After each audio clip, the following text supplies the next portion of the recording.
ರೈತರ ಮಗ ಅಲ್ವಾ ಇವರು, ರೈತರ ಮಗನ ಮಗ. ಏನು ರೈತರಿಗೆ ಏನು ಕೊಡುಗೆ ಕೊಟ್ಟಿದ್ದಾರೆ ಮಂಡ್ಯದಕ್ಕೆ? ರೈತರಿಗೆ ಕೊಟ್ಟಿರೋ ಕೊಡುಗೆ ಏನು?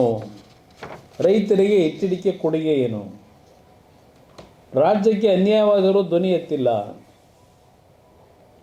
ಇದು ಪ್ರಮುಖವಾಗಿ ಹೇಳಿರ್ತಕ್ಕಂಥದ್ದು. ಇನ್ನೊಂದು,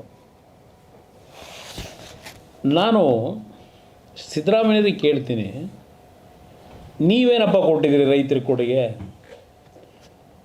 ಮಂಡ್ಯದ ಬಗ್ಗೆ ಹೇಳಿದ್ದಾರೆ. ಮಂಡ್ಯ ಕುಮಾರಸ್ವಾಮಿ ಕೊಟ್ಟಿರೋ ಕೊಡುಗೆ ಏನು ಅಂತ ಹೇಳಿದ್ದಾರೆ. ಸಿದ್ದರಾಮಯ್ಯರಿಗೆ ಕೇಳ್ತೀನಿ, 13ರಿಂದ 18ರವರೆಗೆ ಇದ್ದಾರಲ್ಲ ಮುಖ್ಯಮಂತ್ರಿಗಳು 5 ವರ್ಷ, ಆ 5 ವರ್ಷದಲ್ಲಿ ಮಂಡ್ಯಗೆ ಏನು ಕೊಟ್ರಿ ಸಿದ್ದರಾಮಯ್ಯನವರೇ? ದೇಶ ಕಂಡರಿದೇ ಇದ್ದಂಥ ಆತ್ಮಹತ್ಯೆಗಳ ಪ್ರಕರಣಗಳೇನು ಪ್ರಾರಂಭ ಆಗಿತ್ತು, ಮಂಡ್ಯ ಜಿಲ್ಲೆಗೆ ನಿಮ್ಮ 5 ವರ್ಷದ ಆಡಳಿತದಲ್ಲಿ ಕೊಟ್ಟಿದ್ದು 200 ರೈತರ ಆತ್ಮಹತ್ಯೆಯ ಬಳುವಳಿ ನೀವು ಕೊಟ್ಟಿರೋದು. ನಾನು ಬೇರೆ ಎಲ್ಲ ಹೇಳೋಕ್ಕೆ ಹೋಗಲ್ಲ, ಒಂದು ಪಾಯಿಂಟ್ ಹೇಳ್ತೀನಿ ಅಷ್ಟೇ. ಸಂಪೂರ್ಣ ಬಹುಮತದ ಸರ್ಕಾರವೂ ಅಲ್ಲ ನಂದು, ನಿಮ್ಮ ಸಹಕಾರವೂ ಇಲ್ಲ ನನಗೆ.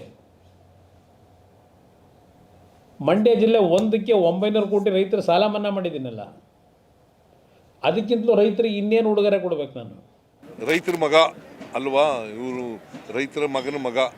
ಏನು ರೈತರಿಗೆ ಏನು ಕೊಡುಗೆ ಕೊಟ್ಟಿದ್ದಾರೆ ಮಂಡ್ಯದಕ್ಕೆ? ರೈತರಿಗೆ ಕೊಟ್ಟಿರೋ ಕೊಡುಗೆ ಏನು? ರೈತರಿಗೆ ಎಚ್ಚರಿಕೆ ಕೊಡುಗೆ ಏನು? ರಾಜ್ಯಕ್ಕೆ ಅನ್ಯಾಯವಾದರೂ ಧ್ವನಿ ಎತ್ತಿಲ್ಲ. ಇದು ಪ್ರಮುಖವಾಗಿ ಹೇಳಿರ್ತಕ್ಕಂಥದ್ದು. ಇನ್ನೊಂದು, ನಾನು ಸಿದ್ದರಾಮಯ್ಯರಿಗೆ ಕೇಳ್ತೀನಿ, ನೀವೇನಪ್ಪ ಕೊಟ್ಟಿದ್ದೀರಿ ರೈತರಿಗೆ ಕೊಡುಗೆ? ಮಂಡ್ಯದ ಬಗ್ಗೆ ಹೇಳಿದ್ದಾರೆ.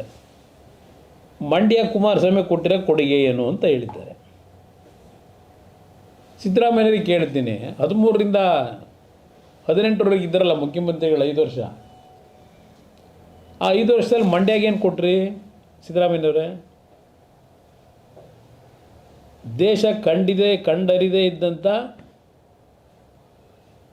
ಆತ್ಮಹತ್ಯೆಗಳ ಪ್ರಕರಣಗಳೇನು ಪ್ರಾರಂಭ ಆಗಿತ್ತು, ಮಂಡ್ಯ ಜಿಲ್ಲೆಗೆ ನಿಮ್ಮ 5 ವರ್ಷದ ಆಡಳಿತದಲ್ಲಿ ಕೊಟ್ಟಿದ್ದು 200 ರೈತರ ಆತ್ಮಹತ್ಯೆಯ ಬಳುವಳಿ ನೀವು ಕೊಟ್ಟಿರೋದು. ನಾನು ಬೇರೆ ಎಲ್ಲ ಹೇಳೋಕ್ಕೆ ಹೋಗಲ್ಲ, ಒಂದು ಪಾಯಿಂಟ್ ಹೇಳ್ತೀನಿ ಅಷ್ಟೇ. ಸಂಪೂರ್ಣ ಬಹುಮತದ ಸರ್ಕಾರವೂ ಅಲ್ಲ ನಂದು, ನಿಮ್ಮ ಸಹಕಾರವೂ ಇಲ್ಲ ನನಗೆ. ಮಂಡ್ಯ ಜಿಲ್ಲೆ 900 ಕೋಟಿ ರೈತರ ಸಾಲ ಮನ್ನಾ ಮಾಡಿದ್ದೀನಲ್ಲ, ಅದಕ್ಕಿಂತಲೂ ರೈತರಿಗೆ ಇನ್ನೇನು ಉಡುಗೊರೆ ಕೊಡಬೇಕು ನಾನು?